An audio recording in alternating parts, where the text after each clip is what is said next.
Marathon was the location of one of the greatest battles in Greek history. It was here where Athenians made a stand against the might of an imposing Persian fleet.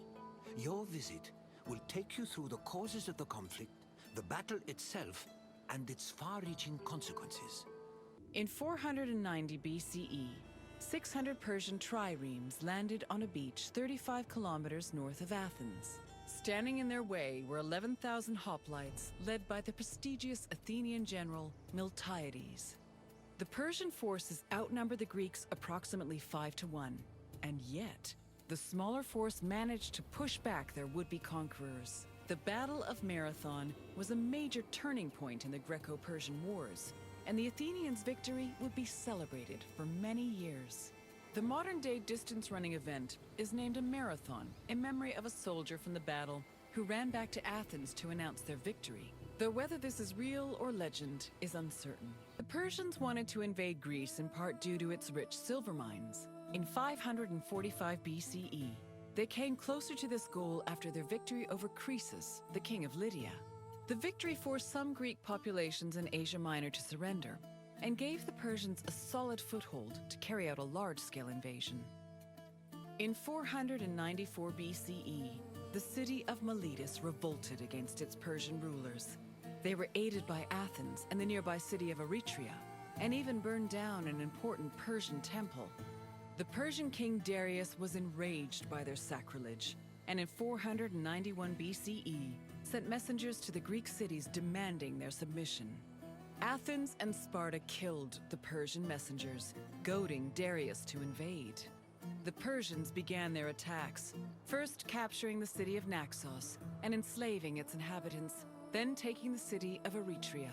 Filled with confidence from their string of victories, the Persians set their sights on Athens. The Greeks were surprised by the ferocity of the Persian attacks. Seeking aid against the upcoming invasion, Athens was forced to appeal to other cities for help. In a surprising move, they asked for aid from Sparta, known for having the strongest army in Greece. The Spartans agreed to the request, but they were unable to send reinforcements in time due to the religious feast of Apollo Carneos, which forbade them from leaving their city until the next full moon.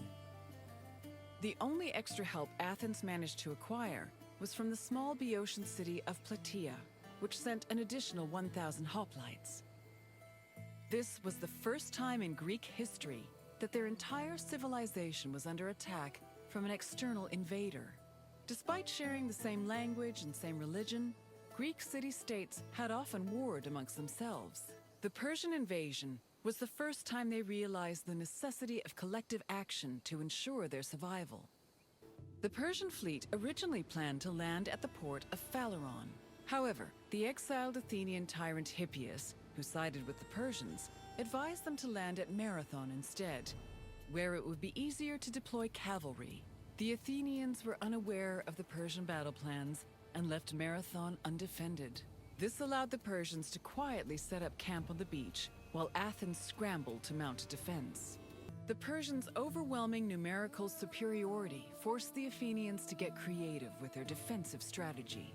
The city sent 10,000 hoplites, along with the extra 1,000 Plataean reinforcements, to a hill located above the Persian encampment. Once in position, Athenians had to decide whether to wait for the Persians to attack or to strike them first. Athens' strategists believed the former option was better, but the general Miltiades believed a first strike was more advantageous, as the Persians had their backs to the sea. In the end, Miltiades' opinion prevailed, and the Greeks made their move.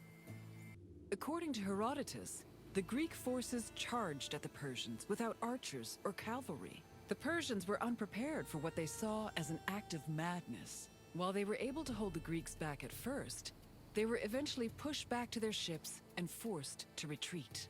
The Persians suffered heavy losses during the battle, with approximately 6,400 casualties. The Athenians, on the other hand, only lost 192 soldiers. The victory at Marathon was considered miraculous.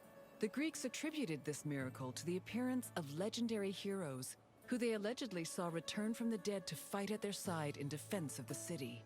For example, Several Athenians swore they saw the mythical king Theseus take up arms at Marathon, a scene which would later be depicted in Athens' Agora. Similarly, some hoplites attested that Heracles appeared at Marathon, clad in his lion's skin and wielding a club. The supposed appearance of these heroes helped elevate the Battle of Marathon to a legendary status among the Greek people. After the Persians fled Marathon, they tried to invade Athens by way of the Bay of Phaleron. However, this gave the Athenians time to return to their city and mount a proper defense. Fearing further losses, the admiral of the Persian fleet called off their attack, and the Persians returned to their empire. Darius was furious at the campaign's failure and decided to seek vengeance in a retaliatory expedition from both land and sea.